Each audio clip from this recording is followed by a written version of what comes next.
Hello everyone, I'm Karen from Easy Access English, and today I'm going to talk to you about how to make people love listening to you. So, my first piece of advice for public speaking is to surprise people. Everyone likes to be surprised. A day at work can sometimes be a little grey or a little boring, and you can make your meeting, web conference, or presentation into the highlight of your colleague's day if you use a little bit of imagination and creativity. Have you ever been surprised in a good way by someone's presentation format? What was it that made it interesting? My second piece of advice is to be enthusiastic. Enthusiasm is definitely contagious. However, when you are speaking in a foreign language, it can be hard to communicate your enthusiasm and to sound positive. This is because you're concentrating on your pronunciation, your vocabulary, so sometimes you're not choosing words which sound positive. Preparation is the solution to this problem.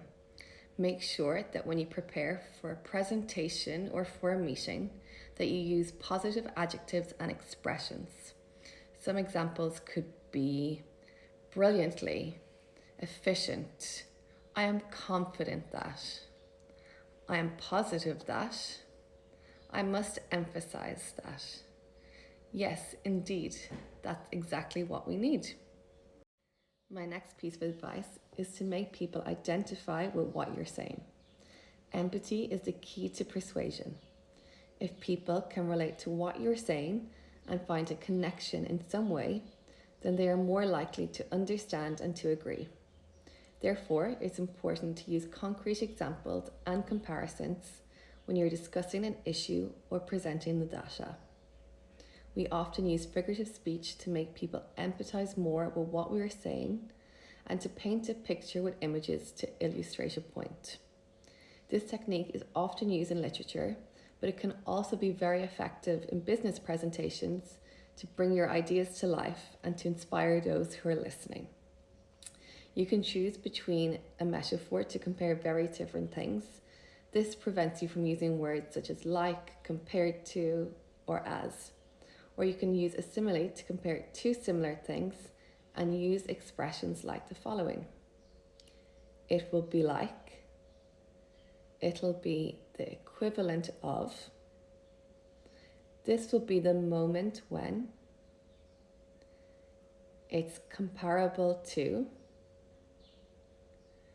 you will be just like a, this will mean that,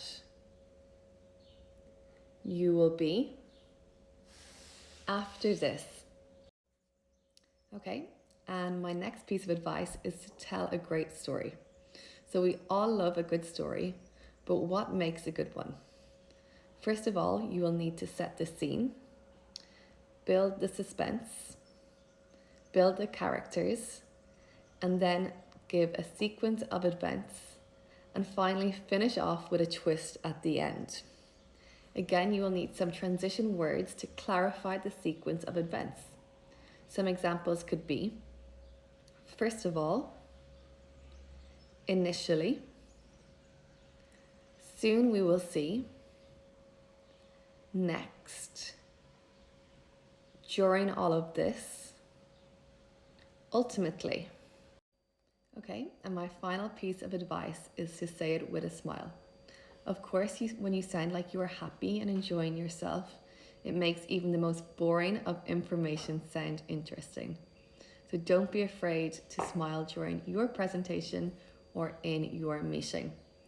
So I hope you found this tutorial useful on how to make people love listening to you. Take care.